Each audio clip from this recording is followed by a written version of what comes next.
di Bapil Bahas Film bersama Desa dan dia Bagaska. Sebelum Bapil ini dimulai, karena ini spesial juga, kita mau mengucapkan Selamat Hari Raya Idul Fitri. Mohon maaf lahir dan batin apabila kami di antara kami ada yang melukai hati-hati para penonton Bapil selama ini. Kami minta maaf. Enggak dibukakan maaf lebar-lebar. Dan selamat berkumpul pada keluarga. Betul, terutama kepada para filmmaker yang filmnya saya kata-katain terutama. Maaf. Kami hanya dia yang minta maaf ya, saya nggak mau minta maaf. Biar jadi ini dong, kalau nggak begitu nggak bakal terbangun dong. Iya benar. Ya kan? Benar. Kan itu tidak dari hati. Enggak, tidak itu dari hati. Profesional. Profesional. Betul. Kita kan nggak pernah kenal. Iya, ada sih yang pernah kenalan. Oh, iya sih. Mohon maaf. Ya udah. Nah, di Bapil spesial Lebaran kali ini ya, teman-teman kami, gua dan Syasha juga pengen membahas nih film-film yang menurut kami tuh wajib banget nonton di liburan Lebaran terutama ya. Yes. Liburan Lebaran tuh bisa ada yang nyampe 2 minggu ya? Iya, tanggal 21 tuh 21 ya. 21 terakhir deh kalau nggak salah pemerintahan bekerja. Oh iya, 21. Terus sisanya libur. Jangan kamu masih ya. Kita Nggak apa-apa. Tapi nggak apa-apa, tanpa kami. Apa Nggak bakal ada tayangan gimana ntar. Masa liburan, kita juga liburan, masa TV-nya diem kan nggak juga gitu. Nonton apa kalian? Kasian gitu. Kita anti riran Club, men. Sambil nangis tapi ya. Oke, nah hari ini kita pengen bahas film yang menurut kami wajib ada di Lebaran. Betul. Atau rekomendasi lah. Ya, rekomendasi dari kami series atau film yang bisa menemani Lebaran keluarga besar atau kecil. Besar atau kecil? Iya. Nah, di segmen pertama mau siapa dulu yang mulai nih? Karena kami beda. Tentu saja kau. Tapi kita sama-sama genrenya sama. Oh, genrenya sama. Sama-sama hero. Sama-sama hero. Ah, itu udah di udah di sneak peek sama dia di hero. Kenapa gue hero? Karena film yang gue pengen bahas ini sebenarnya franchise yang sudah berjalan selama 3 film walaupun lawas. Yes. Yaitu Sam Raimi Spider-Man 1, 2, 3 yang ada Tobey Maguire-nya. Itu gue bukan ngitung ya. Itu emang ada Spider-Man 1, Spider-Man 2, Spider-Man 3. Gue nonton tuh. Nah, mungkin lu juga bisa nyambung-nyambung ntar. Kenapa sih Syah, gua ini menyarankan temen-temen nonton Spider-Man 1, 2, 3? Bukan menyarankan sih lebih tepatnya. Kayaknya teman-teman otomatis bakal nonton. Iya, karena biasanya selalu ada TV. Benar, diputar di TV. Betul, entah dubbing atau subtitle. Iya. Gitu, gue sih prefer yang subtitle lah ya. Iya, dubbing agak gimana. Mohon maaf nih buat para voice actor atau voice dubber Indonesia, bukan nggak suka, tapi emang dari dulu kan udah kebiasa. Iya, terbiasa. Kebiasa pakai bahasa Inggris dan ya suara mereka sendiri. Iya, suara mereka sendiri. Gitu. Nah, Gas, kenapa 1, 2, 3 Gas? Kenapa Spider-Man pula? Ya, itu yang ingin gue tanyakan, tapi dia nanya sendiri. Iya, terima kasih sudah mengingatkan saya. Itu lebih ke comfort movie aja sih. Oh, comfort movie. Karena kan gue juga lahir dari dulu itu di Spider-Man-nya yang Tobey Maguire ya, bukan yang Andrew Garfield atau yang Tom Holland. Sekarang sorry kan banget. Yes, lu juga berarti kan? Iya lagi. Iya.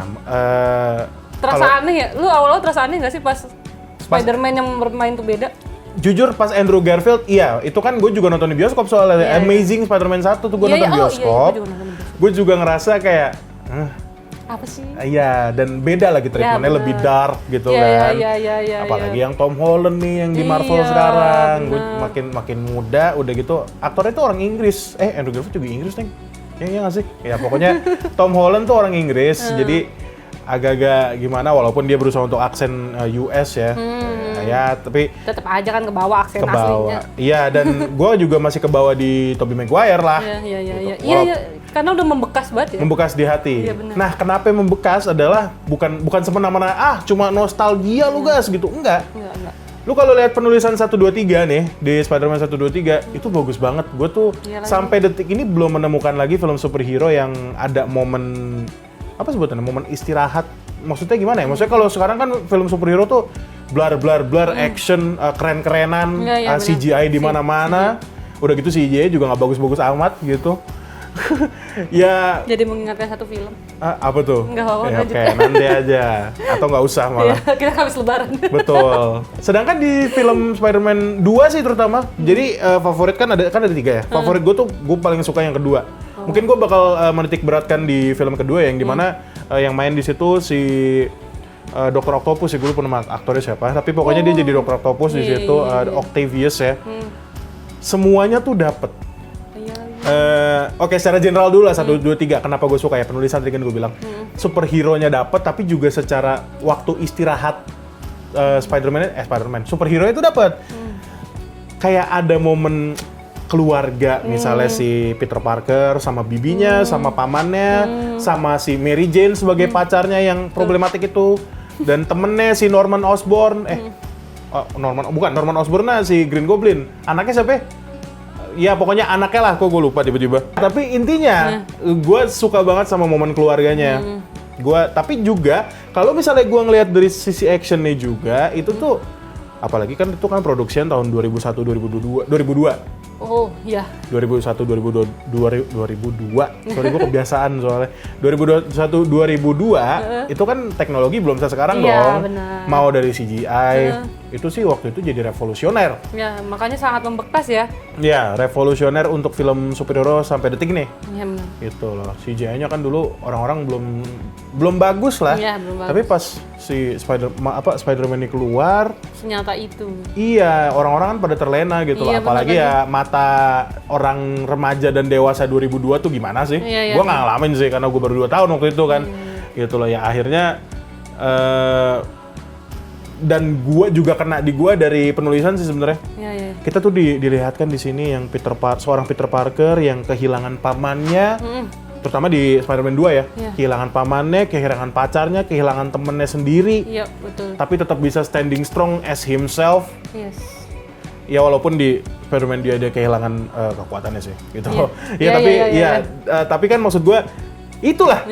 Mana film superhero sekarang yang memperlihatkan kalau superhero-nya itu adalah seorang manusia biasa gitu loh. Kagak ada gitu loh. Bener. Ya setidaknya nggak sementereng itu lah, nggak sebagus itu juga mungkin secara penulisan ya. Iya, karena sejatinya superhero ya tetap manusia juga. Betul. Ada sisi humanisnya di situ. Sisi manusianya kuat banget di Tobey Maguire Spider-Man dan Sam Raimi ya yang jadi sutradaranya. Sebenarnya dia sutradara horor sih.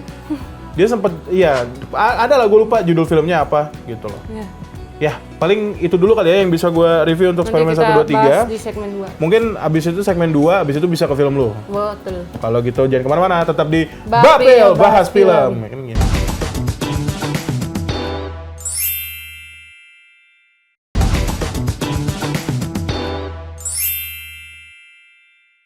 Balik lagi di Bapil Bahas Film, masih di spesial lebaran. Terakhir kita ngomongin Spider-Man 1, 2, 3. Betul. Terus pas di break nih, menarik nih karena saya bilang dia paling suka yang ketiga, sementara sementara orang-orang juga menilai yang ketiga tuh paling lemah.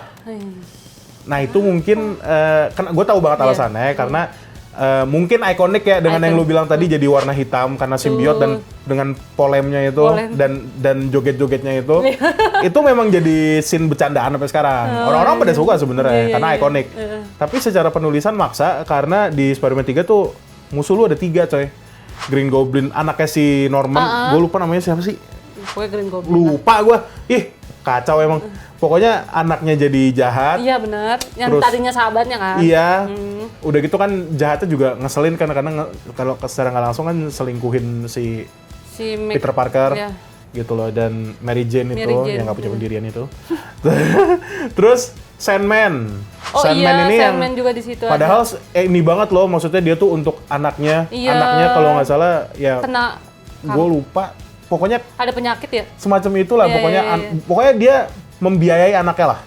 Membiayai anaknya, dan ketiga si Venom. Eddie Brock di sini ada juga. Jadi terlalu banyak musuhnya yang seperti yang sering kita ceritain lah, terlalu banyak cerita nggak di ini satu-satu, tapi ya gitu jadinya. Sedangkan menurut lo itu bagus. Iya, lagi membekas. Gue selalu terngiang-ngiang Peter Parker yang polem itu dan joget dan tiba-tiba jadi bad boy. Iya, jadi bad boy yang awalnya culun ya. Iya, terus dia jadi playboy. Kan kocak banget. Bener. Iya bener juga sih ya. Lucu banget sih itu. Emang jadi membekas. Adegan lucu sebenarnya. Kayak orang-orang juga suka karena jadi bahan bercandaan aja sih. Iya. Dan tapi justru ya maksudnya mungkin orang-orang dulu kesel kali ya, itu 2007 by the way. Spider-Man 3 itu 2007, mungkin orang-orang dulu kesel kayak apaan sih ini, kenapa tiba-tiba jadi begini, kenapa tiba-tiba jadi jahat nih orang. Iya, dan udah gitu jahatnya begitu lagi kan, joget-joget tiba-tiba di depan toko baju. Iya. Tapi karena seiring berjalannya waktu ya orang-orang menerima aja. Ya itu karena tanpa adanya itu nggak bakal jadi ikonik. Iya, benar. Tanpa adanya adegan joget-joget depan toko baju itu ya, dengan dengan poni lemparnya itu. Karena emang cringe. Ya gitulah, emang lucu sih gitu loh. Iya. Dan kalau nggak ada itu nggak akan muncul film Venom. Betul, iya. Ya, dan maksudnya mungkin orang nggak akan kenal Venom sebegitunya kali bener. gitu loh. Karena kan pertama kalinya Venom ada di live action, correct me if I'm wrong, di Spider-Man 3. Iya. Walaupun secara desainnya nggak sebagus itu sih. Itu yang gue rasain sih. Karena masih tahun segitu ya. Tahun segitu, tapi itu practical effect tau. Gue suka banget loh, maksudnya di Spider-Man 1, 2, 3 ini mereka benar-benar memanfaatkan practical effect dibanding CGI. Sumpah, lu kalau misalnya lihat kostum Green Goblin, itu kayak musuh Power Rangers, sumpah. Maksudnya kalau Power Rangers kan kelihatan banget ya kostumnya gitu loh, gue suka banget. Iya. Ya gitu sih, itu sih Dan paling. senjata-senjatanya musuh-musuhnya Spider-Man di situ menurut gue unik sih. Iya. Yang bola bomnya yang granat. Sebenarnya kalau lu ngomongin senjata yang paling unik, lagi-lagi gue suka yang kedua yaitu si Dr. Octopus. Itu dan itu beneran pakai practical effect.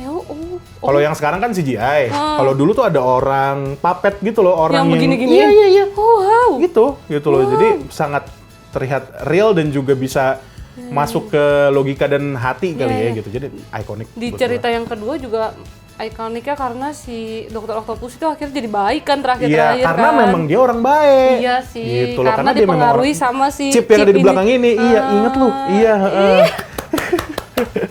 Itu sih paling buat teman-teman yang bukan buat teman-teman, maksudnya gue sharing aja sih. Iya. Ini Lebaran tuh wajib loh 1, 2, 3 Spider-Man-nya. Walaupun nonton film kayaknya ada jadul di tapi Netflix tetap. ya? Nggak tahu gue. Setahu gue ada di Netflix. Ada Netflix ya? Atau Disney, kayak di antara dua itu ada deh. Ya antara Disney Plus atau Netflix lah. Iya, Kalian jadi- teman-teman cari sendiri. Dan biasanya tayang di salah satu TV swasta. Ada selalu pasti tayang tuh. Iya. Jam-jam malam Jam-jam malam ya. atau pagi bahkan. Iya. Gue kadang suka nonton, sih pagi ke siang. Pagi ke siang Iya, kan? Ya, dan itu lupa sih. ditonton. Yo, itu Spider-Man 1, 2, 3. Betul. That was from Bagaska ya. Nah, gue penasaran nih, kalau dari Sasha, ada nggak film menurut Sasha atau series, apapun itu, yang wajib atau rekomendasi untuk nobar bareng keluarga di Lebaran 2025 Ini ini? sama-sama film superhero juga, tapi ini seorang dokter. Oke. Seorang dokter ini series di Netflix. Ini lumayan terkenal. Pas awal penayangannya itu dulu lumayan terkenal, jadi banyak spoiler lah di TikTok, Instagram segala macam, banyak judulnya The Trauma Code. The Trauma Code. Heroes on Call. Heroes on Ada Call. titik Ada duanya. subtitlenya ya, Heroes on Call ya. Ya betul. Jadi dia menceritakan dokter di kayak bukan UGD juga sih. Jadi kalau setiap ada kecelakaan itu ada dokter khususnya gitu loh guys, yang jaga di UGD. Nah, jadi pasien-pasien yang kecelakaan atau yang mau kritis itu, yang pokoknya yang udah hampir mau meninggal itu ada waktu emasnya. Waktu emas nih maksudnya kayak... Iya, jadi kalau lu misalnya nih, lu kepentok benda terus pingsan, yang bisa menyebabkan lu meninggal. Nah, sebelum lu meninggal tuh ada waktu emas yang bisa nyelamatin lu gitu. Nah, dokter inilah, dia tuh kayak malaikat, tangannya dia tuh selalu bisa menyembuhkan manusia, jadi nggak jadi meninggal. Kayak Messiah gitu ya, iya. Ya, oke. Ini seru banget karena ini cuma 8 episode.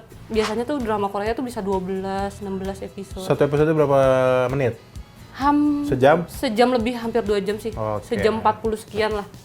Oke, berarti superhero yang sebenarnya bukan superhero banget sih, cuma dia punya bukan kebutuhan khusus, kekuatan khusus lah untuk menyembuhkan si pasien ini. Betul. Ini gue rekomen lu juga harus nonton sih, kalau lu sempat.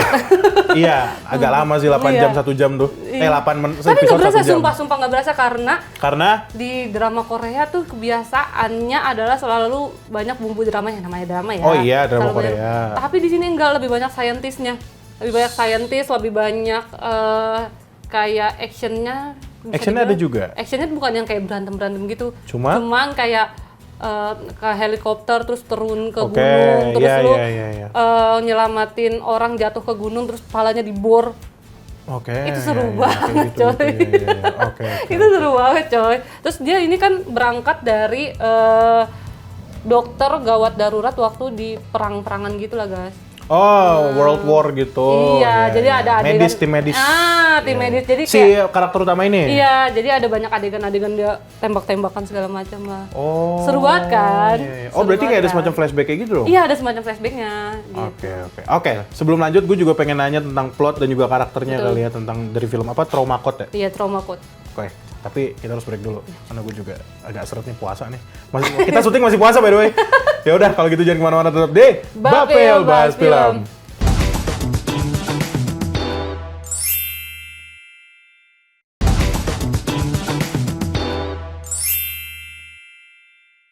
Kembali lagi di Bapel Bahas Film, masih di Bapel Spesial Lebaran dan di Trauma Code dari ini serial ya, serial K-drama dari Sasha. Betul. Nah, gue pengen nanya ke lu mungkin tentang ceritanya dulu deh. Sebenarnya ceritanya menurut lu gimana dari episode 1 sampai 8 ini? Apakah tereksekusi dengan baik? Banget. Jadi dia tuh punya seorang kayak asisten dokter gitu, dia Suster. Dokter. Oh, asisten dokter. Iya, asisten dokter, bukan suster, bener asisten dokter yang kayak masih koas gitu sih sebenarnya. Jadi dipanggilnya Dokter Anus. Why? Dia tuh suka asal nyeplos aja si dokter nih yang karakter utamanya nih suka Dokter Beck namanya. Beck. Iya. Dia tuh selalu asal nyeplos aja, jadi nggak selalu inget nama, jadi dia cuma inget orang dari kelakuan awal pertama dia ketemu gitu. Berarti ngeselin? Ngeselin banget coy. Dia tipe-tipe Robin yang ya kan lu ngomong kan superhero sama itu sebutannya sidekick berarti kalau asisten dokter ini. Terus si asisten dokter ini penjumpalitan, maksudnya annoying gitu. Iya, tapi sebenarnya kayak gimana sih, dokter baru masih cupu gitu, masih harus banyak belajar. Masih harus banyak belajar tapi dia ngeselin. Sifatnya doang yang ngeselin. Sifat yang ngeselinnya sih Dokter Beck-nya. Oh gitu. Iya. Gue kira sih asistennya. Asistennya itu. Ya, asistennya malah sangat lempeng dan sangat mengikuti. Tapi cowok dua-duanya. Cowok dua-duanya. Beck nih tipe-tipe yang soalnya kalau gue lihat dari bentukannya kayaknya dewasa gitu kan. Iya, tapi enggak, ternyata dia konyol. Konyol dia di sini. Konyol sekali dia. Dia tuh kayak gimana ya? Selalu kayak gimana sih? Pengen terlihat dirinya humoris. Iya, humoris tapi ngeselin ya. Iya, ngeselin, pengen terlihat dirinya tuh gue keren. Iya. Nah, kayak gitu. Nah, di ceritanya di sini adalah dia tuh sebenarnya menggambarkan bagaimana mirisnya rumah sakit di dunia sih. Karena dokter-dokter yang emergency ini suka dianggap sebelah mata gitu, maksudnya sama rumah sakit karena banyak mengakibatkan apa sih namanya kalau pasien? Bukan. Keuangan tuh jadi membludak gitu loh. Harganya, pengeluarannya ya jadi merugi gitulah istilahnya rumah sakit tuh karena UGD, unit UGD itu. Iya, gitu. Jadi kayak si Dokter Beck ini tuh selalu punya rasa kalau semua manusia tuh harus ditolong gitu. Masa-masa kritis mereka tuh masa-masa penting, jadi gue nggak mikirin yang namanya keuntungan rumah sakit kayak gitu-gitu kan. Rumah sakit kan namanya juga masih kayak sebuah usaha kan, pasti memikirkan gimana caranya untuk tetap untung segala macam. Pasiennya sehat, kitanya juga sehat nih duitnya gitu. Iya, tapi si Dokter Beck itu tuh nggak mikirin dia mau orang miskin, orang intinya ini, sehat aja pokoknya ini orang selamat aja gitu. Gitu. Tapi at the same time dia juga punya kekuatan yang bisa bikin dia lebih daripada dokter lain dong. Iya benar, dia tuh pinter banget. Dia ini dikirim ke rumah sakit yang di Korea ini sama Menteri Kesehatan untuk ngebangun yang namanya yang emergency-nya inilah di si Trauma Code ini. Oke. Jadi buat membangun, karena rumah sakit yang itu tuh udah ada semacam kayak mau korupsi gitulah dari rumah sakitnya. Dan ternyata dia tuh menjadi dokter karena dulu waktu bapaknya sekarat hampir mau meninggal, nggak ada rumah sakit yang mau nanganin. Gitu. Dan pas masa-masa kritis akhirnya dia mau balas dendam di situ. Iya, balas dendam dengan cara yang benar sih menurut gua. Nah, ada salah satu rumah sakit yang ternyata rumah sakit tempat dia kerja ini adalah rumah sakit yang mau menolong bapaknya tapi telat. Rumah sakit terakhir yang didatengin bapaknya. Apakah rumah sakit terakhir ini akhirnya dia jadi dokter di situ? Iya, dia jadi dokter di situ. Okay. Nah, pas di akhir ending tuh baru diceritain kenapa dia akhirnya dari yang di luar negeri, yang udah terkenal di luar negeri akan tangan ajaibnya segala macem, terus kok mau pindah ke rumah sakit di Korea gitu, yang cuma di Korea gitu istilahnya. Nah, ternyata rumah sakit itu membekas di hatinya dia karena waktu dulu bapaknya mau sekarat itu ditolonginnya di situ terakhir. Walaupun telat. Dan yang nolongin itu adalah direktur utamanya dulu pas masih jadi dokter. Oh. Nah pas dia jadi direktur utama, terus dia jadinya jadi dokternya. Jadi dokter. Nah itu kan pas masih muda kan. Iya. Pas dia jadi dokter masih di muda. Nah pas jadi tua jadi direktur utama di situ. Iya. Yang dokter yang nolongin bapaknya. Nah si direktur utamanya ini pas sudah besar, pas sudah jadi direktur itu kayak milih-milih pasien gitu. Nah di ending akhirnya berselisih terus tuh kan sama si dokter B, karena dokter B kan selalu mau semua orang harus diselamatin kan, karena dia punya trauma itu, bapaknya mau meninggal nggak ada yang mau nolong sama sekali gitu, rumah sakit nggak ada yang mau nolong gitu karena kepikiran untuk biaya segala macem. Nah ketemu di akhir, terus akhirnya si dokter direktur utamanya nanya, kenapa sih kok kamu begini banget, mengusahakan banget semua harus sembuh segala macam gitu-gitu. Akhirnya diceritain lah. Dia punya kekuatan. Bukan, diceritain lah kalau trauma itu. Ya waktu dia masih kecil itu orang yang menolong ayahnya adalah kamu, dokter, katanya gitu. Iya, kenapa sekarang kamu malah berubah jadi kayak gini? Intinya kayak gitulah. Itu tuh boom, kayak ternyata manusia kalau udah makin kena jabatan tuh makin lupa diri gitu. Nyindirnya. Iya, paham. Seru banget kan? Lu harus nonton sih. Oke, itu kan lebih ke realisme ya. Gue penasaran juga sama bagian fiksinya gitu. Yang lu bilang tadi dia punya kekuatan kayak apa sebutannya, sistemnya kayak gimana yang obatinnya? Kayak dia tuh setiap operasi selalu tahu di mana titik letak penyakitnya. Kayak pemburu arteri kan kecil banget sih. Editannya gimana gitu? Itu bener-bener dibikin kayak ini anatomi manusia lagi guys. Animasi enggak, gitu? Enggak, bener-bener kayak lu kayak ngeliat, kalau mungkin itu dipakai buat praktek kedokteran kali ya. Jadi bener-bener kayak kulitnya bener kayak kulit manusia, jantung kayak jantung manusia, darah bener kelihatan darah, pas muncrat bener kelihatan kayak muncrat darah manusia. Iya bener-bener kayak gitu. Niat loh bener ini, series terniat menurut gua. Jadi maksudnya nggak ada adegan dia kayak ngeliat nge-scan gitu, misalnya kayak Iron Man lagi nge-scan apa? Enggak ada. Soalnya dalam bayangan gue gitu dia bisa nge-scan, ini di sini nih gitu loh, permasalahannya di ginjal atau di. Kalau nge-scan kayak jantung. Iron Man yang gitu nggak ada. Maksud gue secara editannya gitu. Iya kayak gitu maksud gue. Ada kayak gitu-gituan ya. Ada kayak ngeliat, di sini gitu ada. Oh iya. Itu seru banget. Oke. Jadi kayak menurut gua kalau 8 episode ini ditonton saat lebaran itu nggak berasa sih. Nggak berasa sih, kan kayak kalau lebaran kan biasanya cuma hari 1 hari kedua kan. Abis itu kayak mau ngapain lagi nih gitu. Betul, ya liburannya kan yang tadi gue bilang ya, ada aja yang 2 minggu. Iya benar, nontonlah itu. Nonton Spider-Man, kelar. Superhero semua dan tapi gue pengen aja deh sih di Trauma Code itu, maksud gue dia apa sih actionnya tuh kayak mana gitu loh, maksudnya tadi lu bilang kan. Iya ada adegan tembak-tembakan, jadi ada tembak-tembakan. Adegan flashback dia waktu di gue lupa di Afghanistan apa di mana sih. Iya yang perang itu ya? Perang itu dia tuh ada, dia main senjata tembak-tembakan. Dia kebetulan dia ditato juga. Dokter ini ditato, bener-bener kayak mafia. Oke. Ditato, terus ada adegan di mana dia ngendarain helikopter. Kayak gitu-gitu ada menurut gue. Tapi untuk tim medis itu ya? Tim medis.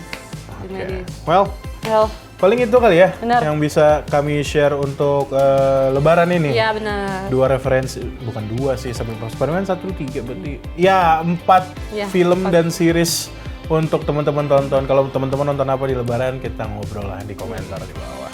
Udah kali ya? Udah, sekian pamit undur diri. Iya, kita mau makan ketupat. Ya udah. Kebetulan udah jam 12. Betul, kalau gitu kita ketemu lagi di Bapil Bahas Film. Bye-bye.